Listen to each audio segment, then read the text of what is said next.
Hello action movie lovers, জন সিনাকে চিনে না এমন লোক হয়তো খুব কমই পাওয়া যাবে। আজ আমরা এক্সপ্লেন করতে যাচ্ছি 2023 সালে রিলিজ হওয়া জন সিনার নতুন অ্যাকশন মুভি ফ্রিল্যান্স।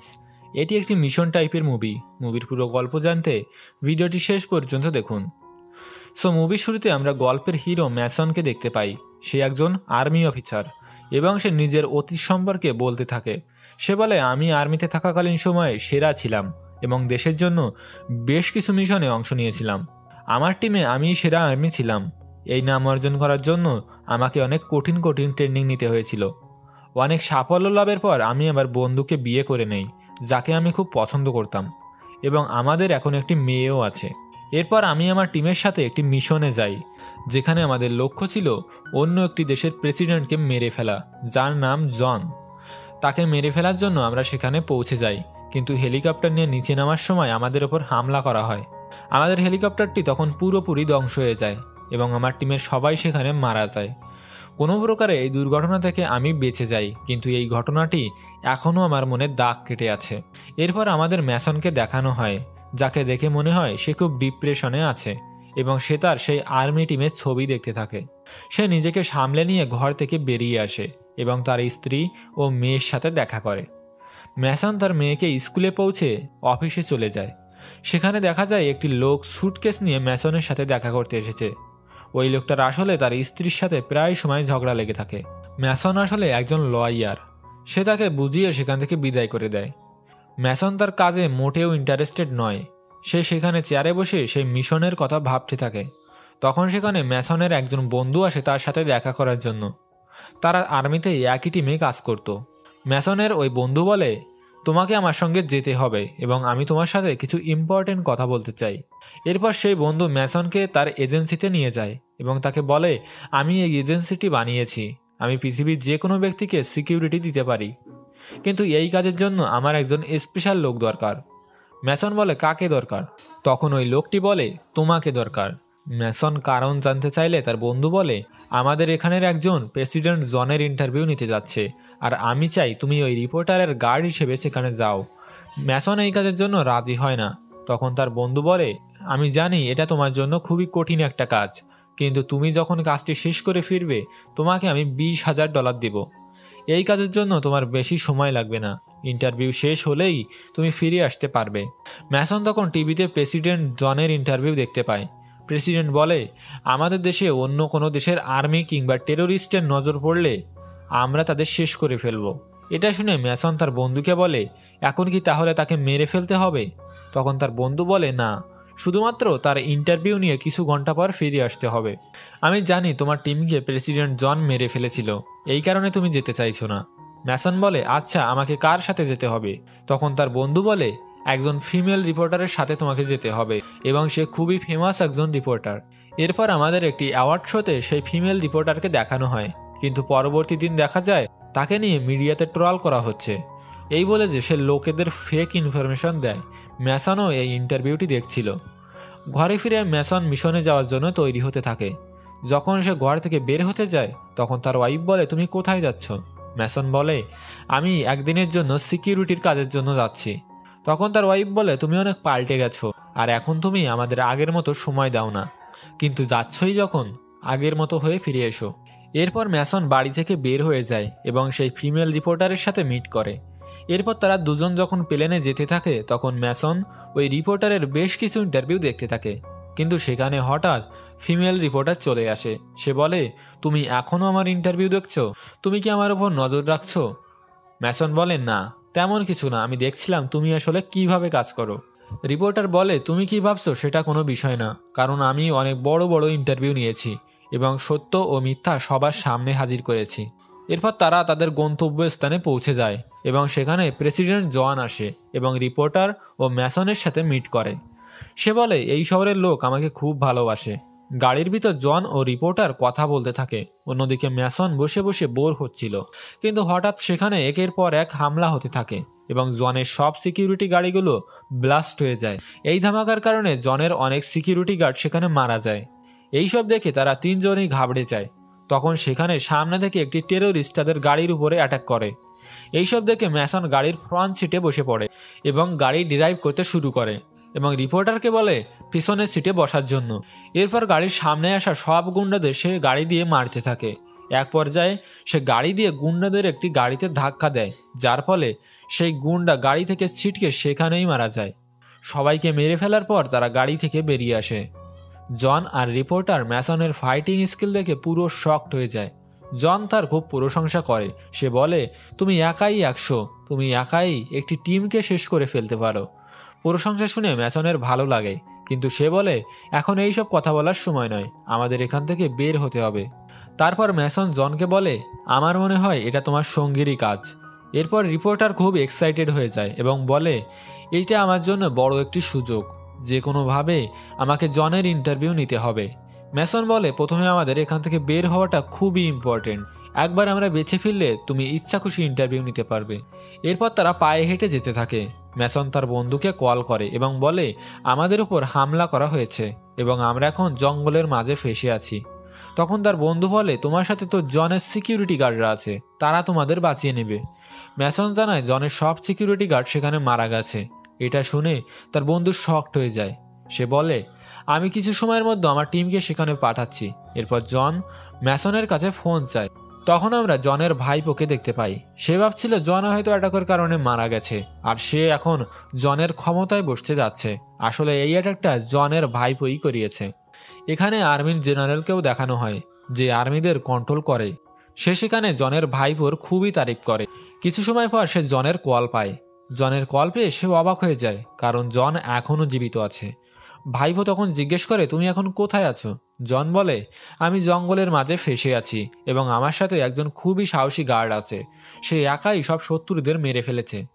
ভাইপো তখন বলে, আচ্ছা তুমি ওখানে থাকো, আমি ওখানে আমার টিমের লোক পাঠাচ্ছি। কল কেটে যাওয়ার পর জেনারেল বলে, এইবার তাকে জীবিত ছাড়া হবে না। অন্যদিকে জন ম্যাসন আর রিপোর্টারকে বলে, আমার ভাইপো এখানে আসছে আমাদের উদ্ধার করতে, এজন্য আমাদের এখানে থাকাই ভালো হবে। ম্যাসন বলে, আমি তোমাদের লোকেদের বিশ্বাস করি না, আর এই কারণে তোমার সাথে এখানে থাকার বোকামি আমি করতে চাই না।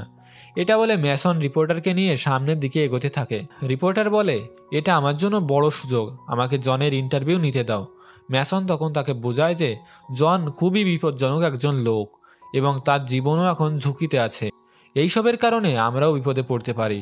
রিপোর্টার রেগে গিয়ে বলে, আমার কেরিয়ারের সমস্যাগুলো দূর করার জন্য এই ইন্টারভিউটা খুবই ইম্পর্টেন্ট। ম্যাসন বলে, ঠিক আছে, পরের বার সুযোগ পেলে তুমি জনের ইন্টারভিউ নিয়ে নিও। তারা সামনের দিকে এগোতে থাকলে হঠাৎ একটি হেলিকপ্টার এসে তাদের ওপর অ্যাটাক করে। তখন তারা দৌড়ে জঙ্গলের ভিতর যেতে থাকে। একসময় দেখা যায় ম্যাসন স্নাইপার নিয়ে ওই হেলিকপ্টারটিকে সেখানে ধ্বংস করে ফেলে। এরপর একটি গুন্ডা পিছন থেকে সে অ্যাটাক করতে যায়, কিন্তু ম্যাসন তাকে গলা চেপে ধরে সেখানে মেরে ফেলে। তখন সেখানে আরও একটি গুন্ডা চলে আসে এবং ম্যাসনের দিকে বন্দুক তাক করে, কিন্তু তখন সেখানে জন চলে আসে এবং পেছন থেকে ওই গুন্ডাকে গুলি মেরে দেয়। ম্যাসন পিস্তল দেখে জনকে বলে, তোমার কাছে পিস্তল আসলো কোথা থেকে? জন বলে, আমার নিরাপত্তার জন্য এটা আমার সাথে সব সময় থাকে। কিছু সময় পর সেখানে জনের ভাইপো আসে তার দলবল নিয়ে, আর তার লোকেদের হেলিকপ্টারের অবস্থা দেখে সে খুবই রেগে যায়। সেখানে দেখা যায় জনের ভাইপো শহরের সব থেকে বড় গুন্ডার সাথে হাত মেলায়, যাতে সে তার কাকা জনকে মেরে ফেলতে পারে। ওই গুন্ডা বলে, আমি তোমার কথা মতো অনেক লোক পাঠিয়েছি তাকে মারার জন্য, কিন্তু তারা সবাই মারা গেছে। এইবার তাকে মারার জন্য আমি আমার সব থেকে বড় টিমকে পাঠাবো। এটা শুনে জনের ভাইপো রাজি হয়ে যায়। অন্যদিকে রিপোর্টার ম্যাসনকে বলে, আমি রাগের মাথায় তোমার সাথে অনেক খারাপ ব্যবহার করেছি, আমি তার জন্য খুবই দুঃখিত। আসলে তুমি খুব ভালো একটি লোক। ম্যাসন বলে, আমি এখানে আগেও এসেছি, কিন্তু আগের বার আমার পুরো টিম এখানে মারা গেছিল, আর এখন আমি আমার পরিবারকে একা রেখে এই মিশনে এসেছি। তারা ভাবে আমি হয়তো তাদের খেয়াল রাখি না এবং তাদের ভালোবাসি না, কিন্তু এরকম কিছুই না, আমি তাদের খুবই ভালোবাসি। রিপোর্টার বলে, তোমার বন্ধু আমাকে বলেছিল তুমি খুব সাহসী একজন লোক, এবং সে ঠিকই বলেছিল। এটা শুনে ম্যাসনের মুড কিছুটা পরিবর্তন হয়। এরপর জন ম্যাসন আর রিপোর্টারকে নিয়ে একটি গ্রামে যায়। আসলে জন আগে এখানে বাস করত। জনকে দেখে সেখানে লোকজন খুবই খুশি হয়। কিছু সময় পর ম্যাসন রিপোর্টার ও জনের ইন্টারভিউয়ের ভিডিও করা শুরু করে। রিপোর্টার বলে, আপনার ওপর বড় হামলা হয়েছে, আপনার কি মনে হয় এসবের পেছনে কার হাত রয়েছে? জন বলে, আমার দেশটা অনেক ছোট হলেও এখানে কিছু গুরুত্বপূর্ণ জিনিস রয়েছে, যেটা অন্য দেশের জন্য খুবই ইম্পর্টেন্ট। এই কারণে অন্য দেশ চায় আমাদের দেশকে কন্ট্রোল করতে, আর এটাই হয়তো আমার উপর হামলা হওয়ার কারণ। আমি চাই শুধু আমার দেশের মানুষকে সকল ধরনের বিপদ থেকে রক্ষা করতে, আমাদের দেশের সম্পদ নিয়ে মানুষের সেবা করতে। এরপর সে সেই গুরুত্বপূর্ণ জিনিসের কথা বলে। এটা আসলে এক ধরনের বিরল কেমিক্যাল এবং যার মাধ্যমে মোবাইল, গাড়ি, ইলেকট্রনিক জিনিস সহ বিভিন্ন জিনিসপত্র বানানো সম্ভব। আর অন্য দেশের সরকার এটিকে আমাদের দেশ থেকে ছিনিয়ে নিতে চায়। এই কারণে তারা জনকে মেরে ফেলতে চায়। এইসব শুনে ম্যাসনেরও মনে হয় সে ঠিক কথা বলছে। সেখানে লোকজনও তখন জনের প্রশংসা করতে থাকে। ম্যাসন ও রিপোর্টারের তখন জনকে ভালো লাগে এবং তাকে তারা সাহায্য করতে চায়। রাতে জন তার সঙ্গীদের সাথে পার্টি করতে থাকে। সেখানে ম্যাসন ও রিপোর্টারও খুবই এনজয় করে। এই রিপোর্টার ড্রিঙ্ক করে জনের সাথে ড্যান্স শুরু করে। এটা দেখে ম্যাসনের খুব ভালো লাগে।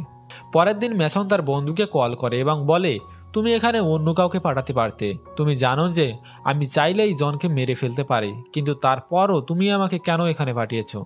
ম্যাসনের বন্ধু বলে, এরকম কিছুই নয়, তুমি তাকে কি মারবে? তার দেশের লোকজনই তাকে মেরে ফেলার জন্য উঠে পড়ে লেগেছে। আর আমাকে অন্য দেশের বড় বড় লোক বলেছিল তোমাকে এই মিশনে পাঠানোর জন্য। এটা শুনে ম্যাসন কল ডিসকানেক্ট করে দেয়। এরপর সে তার মেয়েকে কল করে এবং বলে, আমি তোমাকে খুব ভালোবাসি। ম্যাসনের মেয়ে বলে, তুমি তাড়াতাড়ি বাড়িতে ফিরে এসো বাবা, মা তোমার উপর খুবই রেগে আছে। ম্যাসন বলে, ঠিক আছে, আমি খুব শীঘ্রই বাড়িতে ফিরে আসব। তখন ফোনে তার স্ত্রী কথা বলে। ম্যাসন তাকে বলে, ধন্যবাদ আমার ও আমার মেয়ের খেয়াল রাখার জন্য। এরপর ম্যাসন জন ও রিপোর্টারের কাছে যায় এবং বলে, এখান থেকে চলো, এখানে আমাদের জন্য বিপদ আছে। কিছু সময় পর সেখানে গুন্ডা তার দলবল নিয়ে চলে আসে। সে গ্রামের লোকদের মারতে শুরু করে এবং জিজ্ঞেস করে জন কোথায় আছে। এইসব ঘটনা তারা তিনজন লুকিয়ে লুকিয়ে দেখছিল। একসময় জন রেগে গিয়ে গুন্ডাদের সামনে চলে আসে। ম্যাসন যেহেতু তাকে সাহায্য করতে চাইছে, সে সেখানে একটি ঘোড়া নিয়ে চলে আসে। ম্যাসন জনকে তাড়াতাড়ি ঘোড়াতে তুলে নেয় এবং সেখান থেকে চলে যায়। তাদের পেছন পেছন গুন্ডারা গুলি করতে থাকে, কিন্তু তারা সেখান থেকে পালিয়ে যায়। এখন ওরা দুজন তো বেঁচে গেল, কিন্তু গুন্ডাদের প্রধান রিপোর্টারকে ধরে ফেলে এবং তাকে বন্দি করে নেয়। সে রিপোর্টারকে বলে, তোমার অনেক নামডাক রয়েছে, কিন্তু লাভ কি? তোমাকে আমরা এখন মেরে ফেলবো, কিন্তু এই মরার খবরটা কেউই জানতে পারবে না। এটা শুনে রিপোর্টার খুব ভয় পেয়ে যায়। জন আর ম্যাসন কথা বলতে বলতে সামনের দিকে যেতে থাকে। জন বলে, আমি জানি তোমার টিমের লোক মারা গেছিল আমার জন্য এবং এটার জন্য আমি খুবই দুঃখিত। কথা বলতে বলতে তারা একটি শহরের কাছে এসে পৌঁছায়। সেখানে জন তার একজন বন্ধুর সাথে দেখা করে। সে জানায়, তোমার ভাইপো জেনারেলের সাথে হাত মিলিয়ে পুরো অফিস দখল করে নিয়েছে। জন বলে, যে কোনোভাবে ওই জায়গাটা আমাদের ফিরে পেতে হবে এবং রিপোর্টারকেও উদ্ধার করতে হবে। পরের দিন ম্যাসন এক জায়গায় দাঁড়িয়ে থাকে আর সেখানে গুন্ডাদের হেড তার লোকজন নিয়ে চলে আসে। ম্যাসন তাকে বলে রিপোর্টারকে ছেড়ে দিতে, কিন্তু গুন্ডাদের হেড তখন তার দিকে পিস্তল ধরে। সাথে সাথে ম্যাসনও তার পিস্তল তার দিকে তাক করে। সে তখন সেখানে জনকে ডাকে। তখন সেখানে জন চলে আসে। সাথে অনেক সাপোর্টার নিয়ে সে হাজির হয়, যারা জনকে খুবই ভালোবাসত। তারা সংখ্যায় খুবই বেশি ছিল। তারা কিছু কিছু জায়গায় আগুন লাগাতে শুরু করে, যা দেখে গুন্ডাদের হেডও ভয় পেয়ে যায়। তখন রিপোর্টার তার কাছ থেকে বন্দুক কেড়ে নেয় এবং সেখান থেকে ম্যাসন ও জনের সাথে পালিয়ে যায়। তারা সামনের দিকে যেতে যেতে জন তখন রিপোর্টারকে বলে, তোমার বড় ইন্টারভিউ নেওয়ার জন্য তৈরি হও, যেটা আমার অফিসে হবে। জন তাদেরকে একটি গুহার ভিতর দিয়ে অফিসে নিয়ে আসে। সেখানে তার ভাইপো বসেছিল। জনকে দেখে সে ভয় পেয়ে সেখান থেকে উঠে পড়ে। জন বলে, তোমার ভয় পাওয়ার কোনো কারণ নেই, আমরা দুজন মিলে সব কিছু ঠিক করে ফেলবো। সে তখন জনকে জড়িয়ে ধরে এবং তার কাছে ক্ষমা চায়। আর এই সব রিপোর্টার ভিডিও করতে থাকে। তখন সেখানে জেনারেল চলে আসে এবং সে জনকে গুলি মেরে দেয়। তখন রেগে গিয়ে তার ভাইপো ও জন দুজন মিলে জেনারেলকে গুলি করে মেরে ফেলে। যদিও জেনারেল জনকে গুলি মেরেছে, কিন্তু তাতে তার কিছুই হয় না, কারণ সে বুলেট প্রুফ জ্যাকেট পরেছিল। কিন্তু তার ভাইপো বাঁচতে পারে না। গুলি লাগার কারণে সে সেখানেই মারা যায়। এই ঘটনায় জন খুব কষ্ট পায়। তখন সেখানে আর্মি চলে আসে এবং জনকে চারিদিক দিয়ে ঘিরে নেয়। তারা সবাই জনের দিকে বন্দুক তাক করে রাখে।